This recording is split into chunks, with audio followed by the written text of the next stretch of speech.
Welcome to Your American Dream. I'm Anisha Jennings, and today I'm thrilled to welcome Leisa Peterson, a money coach, wealth strategist, and author of The Mindful Millionaire and The Money Catalyst. Recognized by Forbes as one of the top 10 women driving growth in wealth management and investing, Leisa helps entrepreneurs and individuals navigating sudden wealth transitions transform their financial trajectory through a three-pillar approach: money mindset, strategic financial management, and wealth optimization. As the founder of WealthClinic, she combines decades of financial expertise with deep insights into the behavioral and emotional side of money.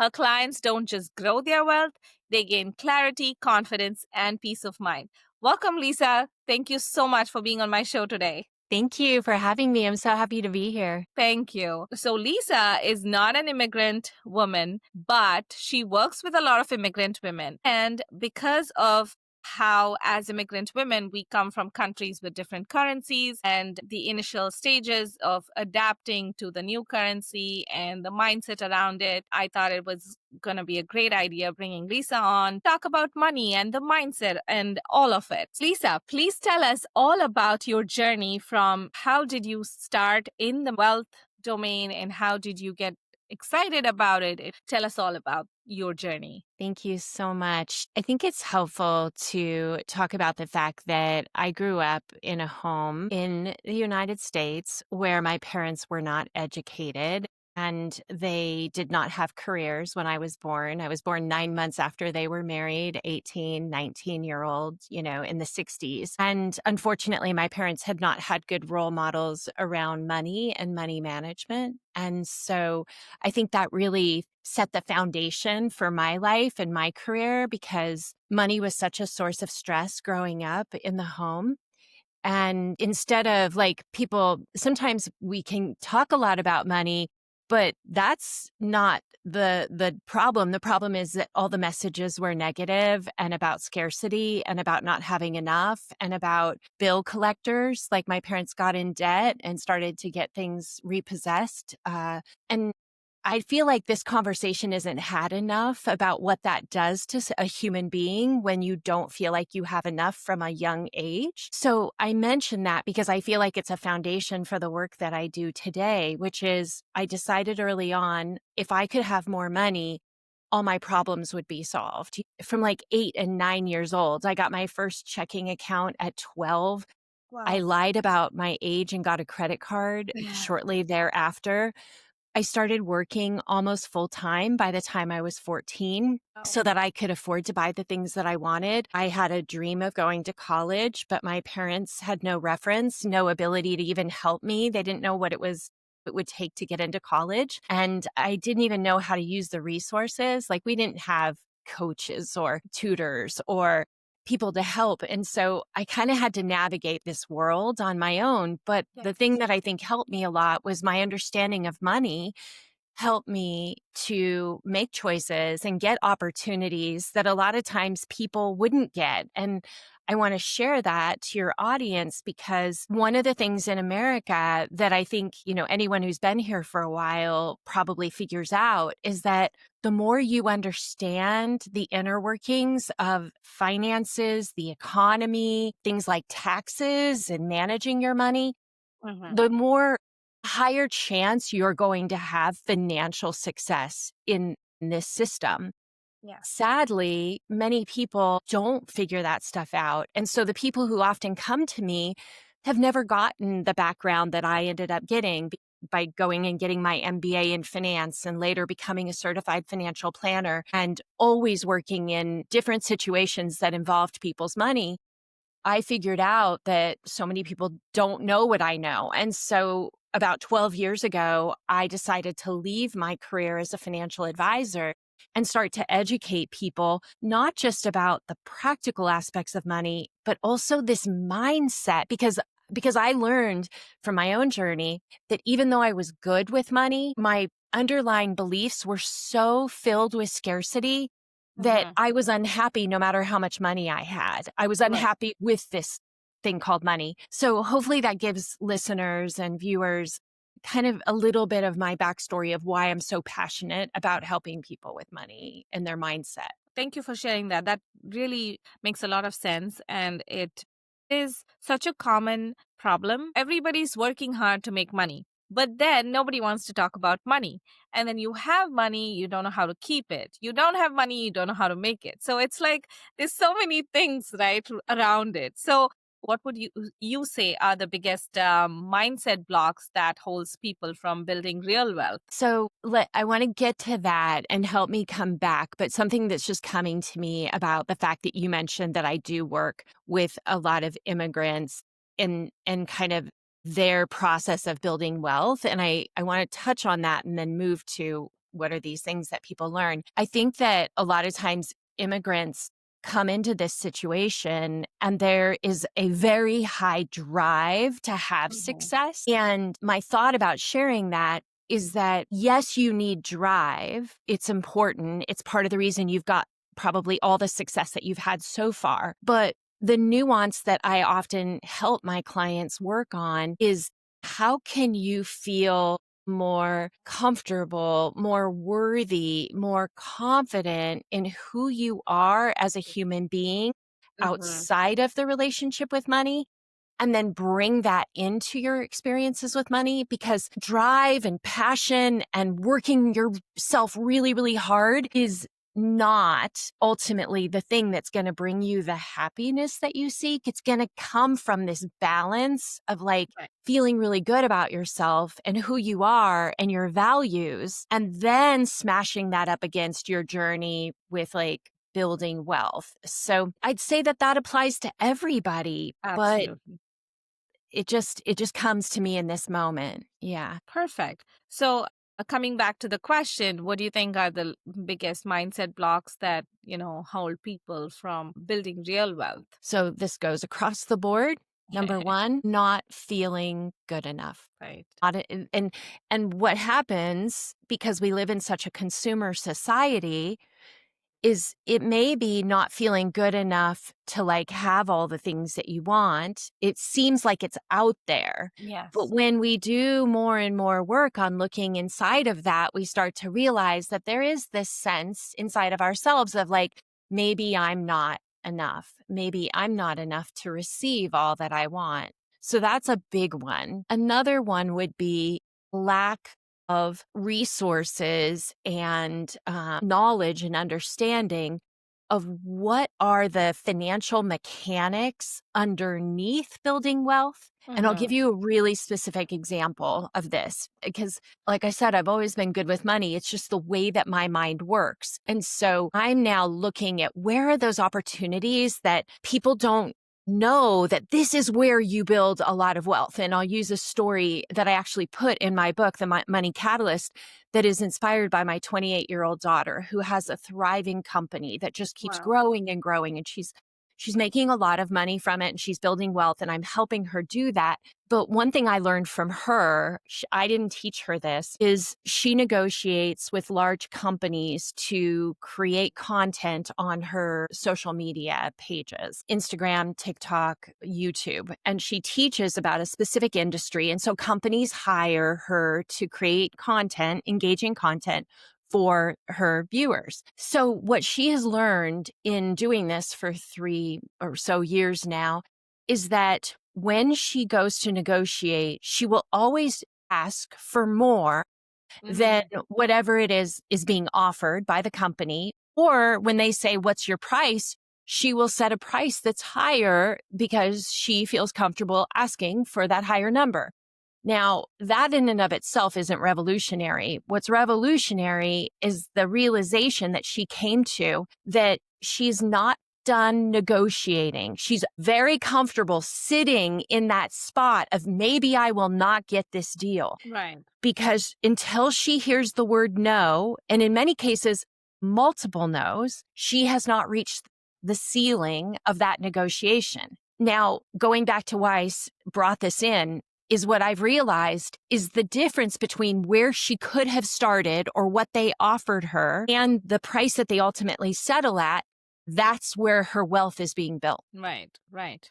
If she Absolutely. takes the minimum, very little wealth being built. If every deal has $5, 10, $20,000 more inside of it because of that negotiation, that money goes straight to savings, that goes to investing, that goes to paying off debt. Right, right.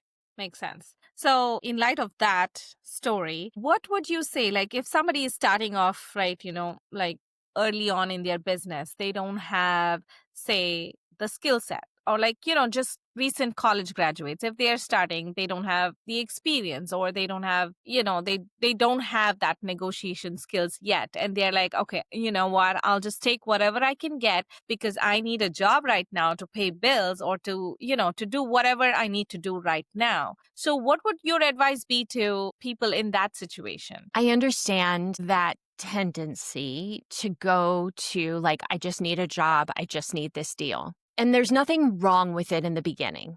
Yes. We've all been there. And what I want everyone to do who's listening to this conversation is I want you to realize that that can become a mindset that we never break free of if we're not careful. So, what we can do for ourselves is, yes, get the job, do what we can to get the best price. Like, know that's important, but get yourself into a situation where you aren't in scarcity, Right. meaning spend less, get your expenses really tight so that when you do go to negotiate in the future, this is not a do or die. This is I want this deal, but only on my terms. And my terms keep escalating the more experience and knowledge I get. I want to give you another story. So I worked in corporate America for a really long time, and I had a very big job, like a couple layers from the top of one of the largest banks in the world. That big of a job. And one day my boss was out on maternity leave, and so we were all playing a lot more roles than normal, and her assistant was printing things off on the computer, and at the same time that I was printing things off. So I went and collected all my documents, not realizing that she had printed something inside. So later that day, I'm riding BART in the Bay Area home from San Francisco, and I came across a piece of paper that just changed my whole life. And what it was it was a printout of all the salaries of everybody on my boss's team. Oh, I never told anyone I got this because I knew this woman would lose her job. Like, it was a big yeah. deal. I didn't tell anyone. But what I did do is one thing. I noted that all the women on the team, even though we were working for a woman boss, were paid less than all the men on the team. Mm, okay. Across the board. And I thought to myself, I am not going to do anything with this in this moment, but I know that there's going to be an opportunity where I will be able to use this information. And sure enough, 6 months later, I actually got a job outside of the company, and the bank wanted to keep me. And they said, well, what's it going to take to keep you? Mhm. Well, I knew the pay range of what I could ask for. Yeah. And it was like double. I mean, double what I was making. Right. Unheard of. So I was like, well, I saw that piece of paper. Why not ask for what would be the mid range of what these guys are making? And so I said, well, Right. okay, you can keep me by paying me this. And they were like, okay, fine. Wow. Yeah. So, like, I'm just saying, folks, there are many times where we are undervaluing ourselves and we don't even know it. And if we don't push the envelope, we won't know, we won't learn. Absolutely. That makes so much sense. And there has been situations that I've heard of things like this where, even men or women, they have seen or heard from their colleagues that they are paid more than, through some conversation or the other, or like, for you by accident. It has happened that it's different, and the only difference is in asking. And sometimes when you ask, you do get it. But how do you get yourself to a position of confidence, or feeling that, like, okay, I'm worth more than this? I know I'm not paid what I'm worth, but how do I, first of all, work on my own mindset to make sure I am rising to that level of learning what my worth is? And then how do I present myself with confidence, with, hey, this is what I'm worth. I would like to negotiate this. So what are your Yeah. thoughts around that? Yeah, I think it depends. It's probably a little bit different whether you're working for others or you're self-employed. I'm going to take, is it okay if we explore both? Okay. So, working Absolutely. for others, then what I would say is the reason, outside of what I already explained, the reason I think that I was very well paid for the work that I did was I was always paying attention to the strategy involved in what was going on. There's the job that we have, and then there's how does this job affect the big picture of the company? And if I don't understand that, I'm not in that job.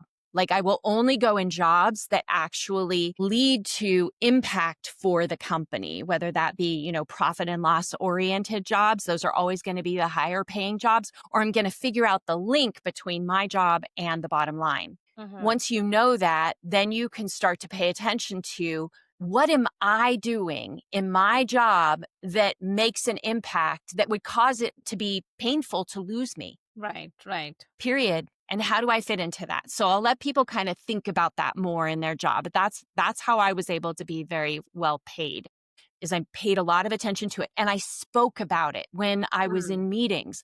What does this have to do with the bottom line? Like I let everyone know that I was concerned with the strategic value of what I was working on and what it meant to not just my own job, but to everybody's jobs. And that Right, changes the way people think about you. Going to self-employment, it's very much the same thing in that we need to listen closely to our clients and what it is that their most serious problems, and make sure that we are connected to their understanding that we matter, that our job and our work makes a big impact in what it is they're doing. So right, again, it's strategy focused at the top. And then it's what are we doing to make that happen? And many times we don't like take timeouts where we just say to a client, I know we're doing these projects together. I know we've got deliverables. Can you help me understand how this affects your bottom line? Can you help me understand what this means to your business? Are there mm-hmm. other areas that we're not even talking about that I could, the work that I do, or maybe something you don't even know about that I could do would make a bigger impact in the work that you're doing? Like, I Right, want you to have those kind of conversations because you may say, they might think I'm like just trying to get more money or something. And that's true. But business at the end of the day is about making more money, making a right, bigger impact in the lives of the customers. So you want to understand your clients' businesses backwards and forwards, because that's how you're going to be able to say to them, hey, what about this? How about this suggestion? And whenever I've worked with contractors who have said to me, time out, like, could I just ask you some questions? I'm blown away that they are even caring about my business at that level, that absolutely. they want me to be more successful. Now we become partners rather than them just being a vendor. I feel like they care about the impact of my business. So that's what I would say. Absolutely. So well put. And that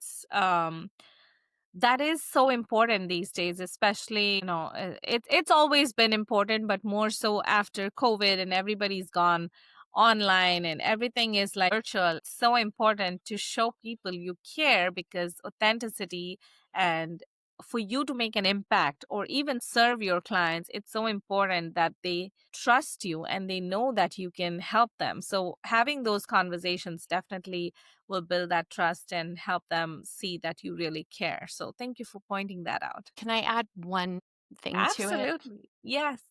This is also in these times of AI where we don't always know what AI is Hmm. going to take over that we are actually doing for our clients. And what I would say to that is the more they know that you care about their business and that you're not just rote doing a particular project without understanding the big picture, the more you're seen as a very important part of the equation. The Yes. other thing I would say is that I do use AI. People are all across the map with AI. I like AI from a strategy standpoint. And one quick suggestion that just even in this moment anyone could do is, let's say you are a contractor, you work with several different clients. Imagine going to AI, taking all the information about the company that you can pull from different resources or things they've given you, putting that into AI and saying, this is what I do for this company. Could you suggest ideas of things that might expand my ability to help this Absolutely. company? And then you could just get stuff out of thin air to maybe be able to present in your next meeting with them. Like, hey, have you thought of this? What about that? AI could be a very helpful tool here. Absolutely. And it is still a tool. So it's only how best you use it is what it can help you with, basically. So tell us about the overlooked steps that entrepreneurs take to build sustainable long term wealth. Number one, having a really clear plan in place of not only how much money is coming in, how much money is going out, both personally and professionally, but what do you see happening in the future? So planning is critical. How much money, like know your goals, know where you want to be. I love a tool that I use personally and I recommend my clients to use called Boldin, BOLDIN.com. And it's a financial planning tool where you can put in all your assets, your debts, your hopes for the future. And it will show you kind of like how much money can you spend and what kind of assets are you building over time so that you see what that looks like. So financial planning is really important. Another thing is paying attention to all the different ways that in the United States you can save on taxes, Mm-hmm. right? And the list, just like for my daughter, when we've been setting this up over the past few years, like you cannot do it all at once. It's Yes, years in creation. absolutely. You take it on and then you go to the next one. If you're making, I'm not an accountant, but let's say you're making over $100,000 in revenue in your business, probably really important for you to look at incorporation into like an S corp and paying yourself through the company. Like a lot of people don't do that and they miss out. Something like an HSA. A lot of us self-employed people have health insurance that is high deductible. So being able to put aside the maximum every year for your HSA that rolls, so your health savings account that rolls from year to year, making Yes. sure that you have a retirement account set up and that the retirement account isn't just the easiest one, but the one that's most suitable for your business. Anywhere from a simple IRA or what's called just a traditional IRA, all the way up to a 401k, depending on how much money you make. Like, Absolutely. are you still within the income requirements to contribute to a Roth IRA? Like, these are very important, and many entrepreneurs push those off way too long. Mm. My son is he's in college and he cracks me up because he's like, "Mom, I set up a Roth IRA." And I was like, "You did what?" And he's like, "Yeah, it puts the same amount every week aside." And I didn't even tell him this. He's already Oh, doing it. So these tools that we have are important. If you don't know how to set them up, you can always reach out to me, like free advice. I'm happy to kind of get you started. But there are lots of resources. You just don't want to rely on, many times the accountants won't tell you these things. They're just going to right. do your taxes for you, or your financial advisor won't tell you these things. And you think they're going to, and yet they're Yes. not. And so Yes. those are just a few ideas that come to mind. Thank you. Thank you for sharing that. I would love to add your resources, the free resources in the show notes after our episode. So, coming to your book, tell us a little more about your book, how it came into being, and what is the takeaway from it, and why people should definitely get their hands on it. Yeah. So I have two books, and I'll explain them. The Mindful Millionaire, my first book, is a nonfiction book. And if you want to explore your relationship with money, with a twist, I teach people's relationship with money through the lens of the chakras. So it's a very interesting book. The book was actually published in India in addition to the US, which is super cool. But it's a very unusual take with a strong foundation in financial principles. The Got it. Money Catalyst that just came out is a fictional parable. So if you're someone who likes fictional stories, then this is the book for you, because you get to ride alongside of a 34-year-old woman living in the Bay Area, realizing that she's got scarcity patterns that go way Mm, back to kind of like me, her right. family up of origin. And she's trying to live a more abundant life, but she has no idea what that means and how to do it. So she goes through these what's called 8 catalysts that teach Mm, her about the different ways to rethink and unlearn past patterns that don't serve her and learn new ways of thinking about money, of working with money, of building wealth, and not being so hung up on it where it causes suffering. So you get to follow her along in her journey and her husband and her friends and her family and what happens in these complex relationships that we have with money and people. that's lovely. Thank you for sharing that. We will have the links for both the books in the show notes, and our audience can get their hands on it. So, you're known for your gap analysis tool. How does it help clients bridge the gap between their current success and financial freedom? The goal is to make sure that people are not missing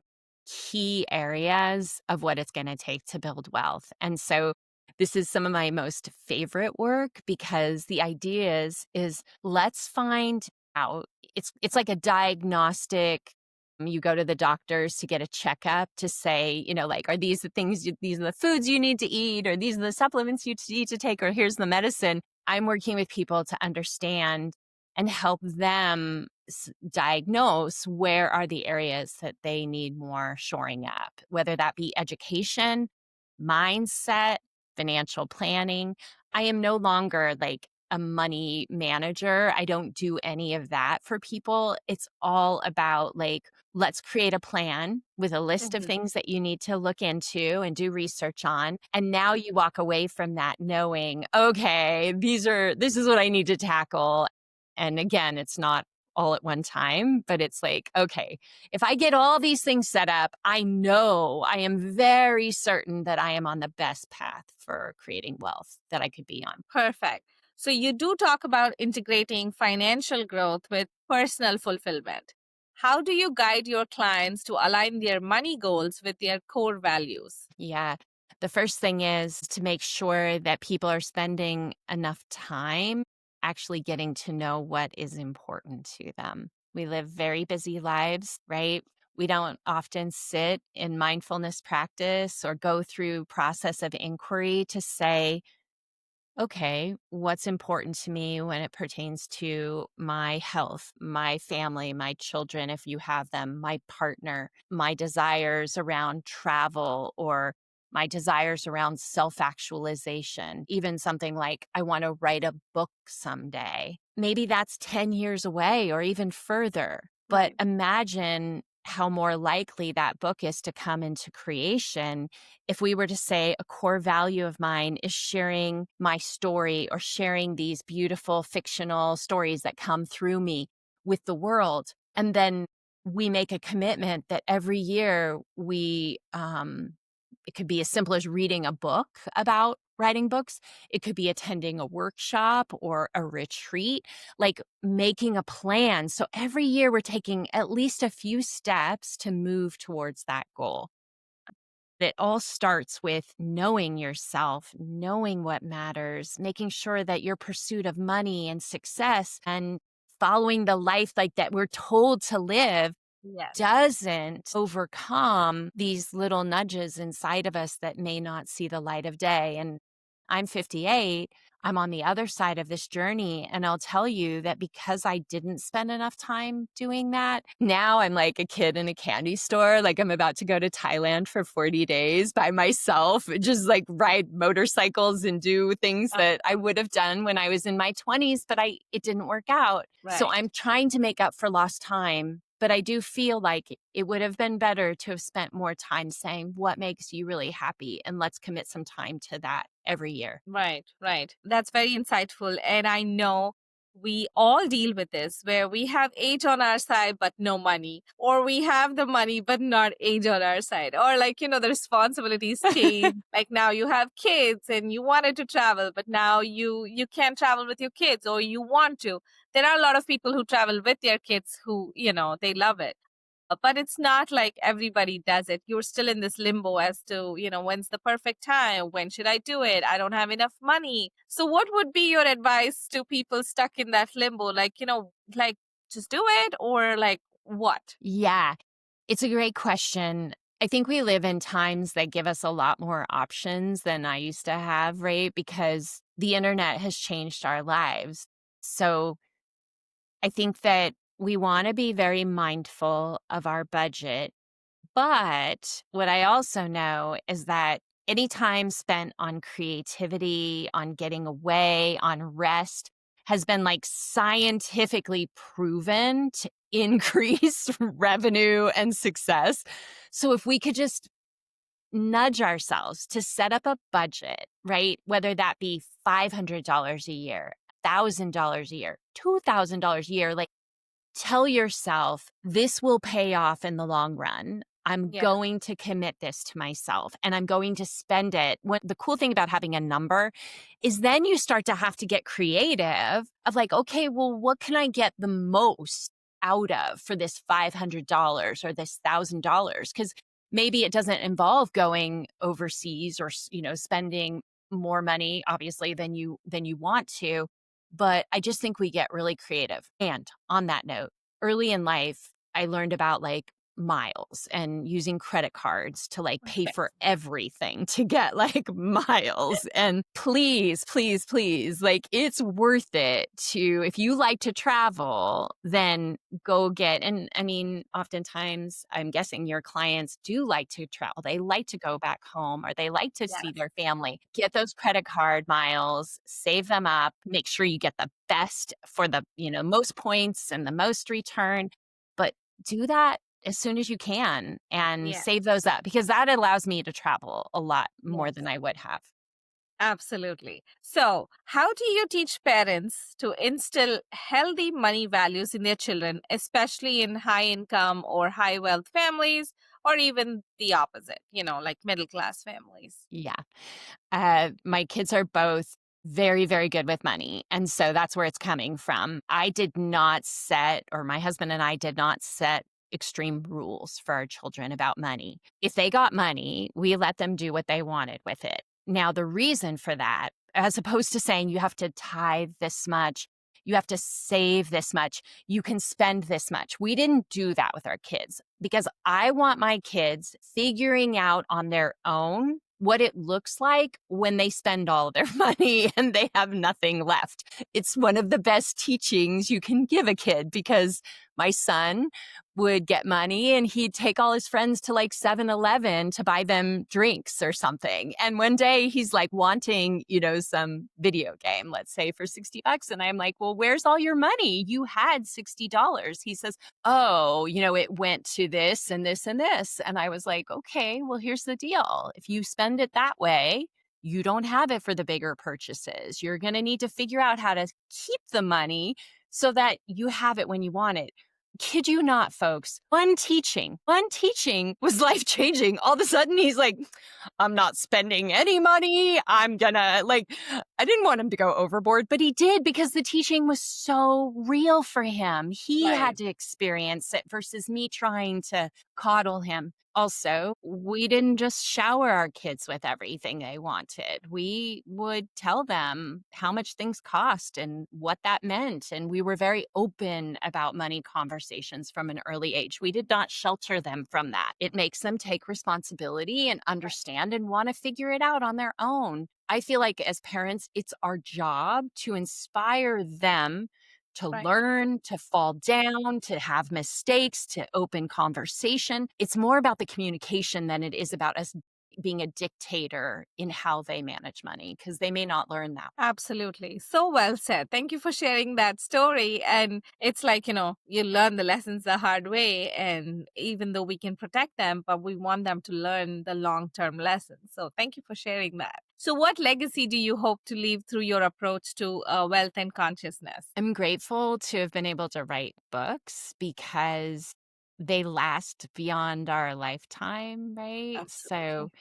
that's the joy of writing a book. But the teachings inside of my books and the work, I think what makes me most happy is that it's causing many people to slow down and become more mindful about the relationship they have with money, and that if it's filled with scarcity, their life will look like scarcity shows up everywhere. If it's filled with a loving and supportive and sustainable relationship with money, that's how our life ends up showing up. And the more every time I've been super scared about something with money, and I'll say almost forced myself because it was so uncomfortable to like go with it and learn it and be willing to make mistakes, even though there's a lot of money at hand, like at risk. That was when I became the person that I most wanted to be, not when I avoid topics or I push things off or I have other people manage my money for me.